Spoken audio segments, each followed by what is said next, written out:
नमस्कार मित्र आणि मैत्रिणी, वेलकम टू माय चॅनल. सावळ्याची जणू सावळी आजच्या भागामध्ये हे दाखवले गेलं आहे की तारा आणि सोहम इथे तिलोत्माच्या समोर येतात. भैरवीच्या घरून तिलोत्मा म्हणते, या तुमचीच वाट पाहत होते तारा. तारा काय ग, ह्या पोरीच्या पोरीच्या ह्याच्यावरून तू गात होतीस, तूही आम्हाला सांगत होतीस ना, सांगू शकत होतीस की हे सगळं काही खोटं आहे, मी गात नाही, सुप्रसिद्धी गायिका मी नाहीये. तारा म्हणते, मॉम मी सांगणार होते, पण माझ्या मुळे मी काही सांगू शकली नाही, तिच्या दबावामुळे मी का सांगू शकली नाही. असं काही बोलल्यानंतर ना तिला तो म्हणते, बास करा गं, ही पोरगी तुझ्या पाठी गात होते, हिचा लहानपणापासून तुम्ही फायदा घेतला. एक ठीक होतं, तू लहान होतेस तेव्हा तुला काही कळत नव्हतं, पण अगं तू मोठी झाल्यानंतर ना तरी ही ते सगळं काही सत्य सांगायला पाहिजे होतं ना. नाही, बाद झाला आता हा खोटारडेपणा, आणि हाच खोटारडेपणा मला माझ्या घरामध्ये नको आहे. सोहम, तुझ्या बायकोला तिच्या आईच्या घरी तू सोडून या, असं काही तिलोत्मा बोलते. सोहम म्हणतो की अगं आई, काय बोलतेस, काय आहे तू, आणि जसं सावळी वहिनीला तू माफ केलं आहेस तसं तारालाही माफ कर ना, त्यात काय एवढं. तिलोत्मा म्हणते, सावळीची त्या पोरीची गोष्ट वेगळी आहे, तिनं कोणत्या तरी मजबुरीमुळं सगळं काही केलं आहे, पण हिला कोणती मजबुरी होती. हिला प्रसिद्धी गायिका म्हणायचं होतं, आणि तिला जर एवढीच जर वाहवाई नको होती लोकांची, तर तिने सगळं काही सत्य सर्वांसमोर सांगायला पाहिजे होतं ना. आणि जाऊ देल, एवढं सगळं आमचं जाऊ देल ग, तुझ्यावरती प्रेम करते ना सोहम ती, पण तू तिचा नवरा आहेस, तुलाही घेतलं नाही तिने आपल्या विश्वासामध्ये, आणि सांगितलं सुद्धा नाही. चालती हो तारा माझ्या घरातून, असल्या खोटारड्या लोकांना मी घरात अजिबात जागा देणार नाही. असं काही म्हणल्यानंतरनं तिथे तारा घरातून निघून जाते. तिलोत्माही आपल्या रूममध्ये. सोहम ताराच्या मागे मागे जाते. सोहम तिथे गेल्यानंतरनं सोहम पाहतो तर काय, ताराचे वडील तिथे येतात. म्हणतात की तारा बाळा, मी तुझ्या पाठीशी उभा आहे, मला माहीत होतं हे एक ना एक दिवशी होणारच आहे.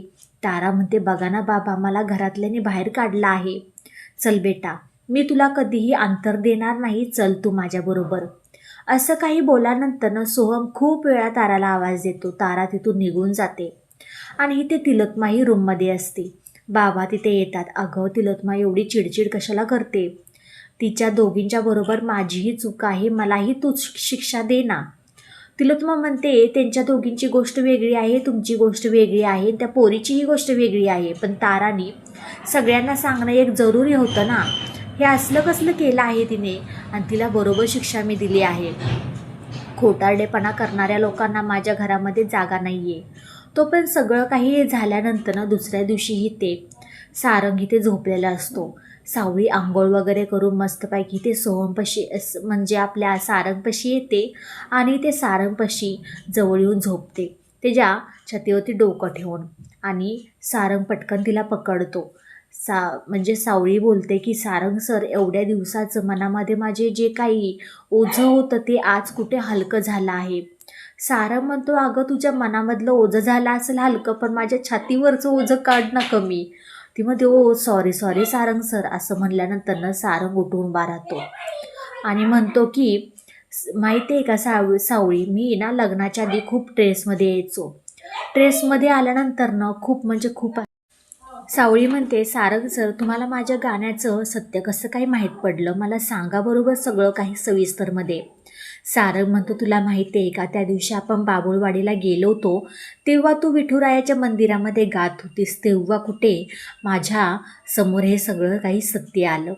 असं काही बोलल्यानंतर सावळी एकदम थबकते, आणि म्हणते की तेव्हा तर तुम्हाला खूप रागही आला असेल. हो, आला होता ना. मी तिथून आल्यानंतर जगन्नाथजींकडे गेलो आणि सगळं काही माझ्या मनातलं सांगितलं. जगन्नाथजी म्हणतात की तुला ते सगळं ऐकल्यानंतर बघितल्यानंतर राग आला असेल ना रे सारंग. सारंग म्हणतो, हो राग तर आला होता, पण माझ्या घरातले संस्कार आहेत की खोटं नाही बोलायचं.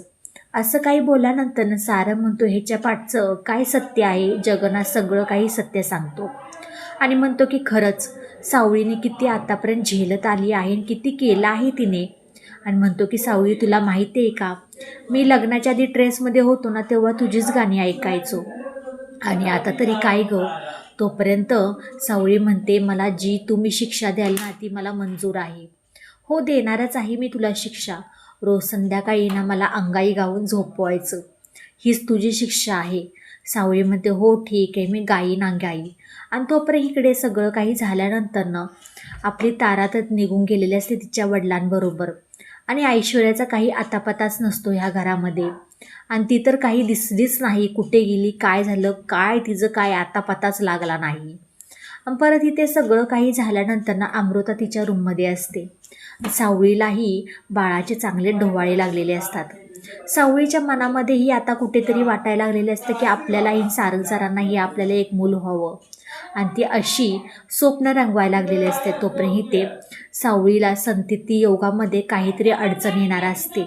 हे जगन्नाथजी म्हणतात, अरे सारंग, संतती योगामध्ये सावळीला खूप म्हणजे खूप विघ्न येणार आहेत. सावळी हे म्हणजे दुःख झेलू शकेल का? सारंग म्हणतो, हो, आत्तापर्यंत तिने सगळं काही झेललं आहे, ही कावर झेलू शकत नाही. मी तिची समजूत काढीन आणि तिचा प्रयत्न करीन. आत्तापर्यंत जे काही मी तिचे दुःख दूर केले आहेत ना ते करीत राहीन. आणि व्हिडिओ शेवटपर्यंत पाहिल्याबद्दल खूप सारे मनापासून धन्यवाद. आवडल्यास लाईक, शेअर, सबस्क्राईब करायला अजिबात विसरू नका. भेटूया आपण पुढच्या व्हिडिओमध्ये. बाय बाय सगळ्यांना.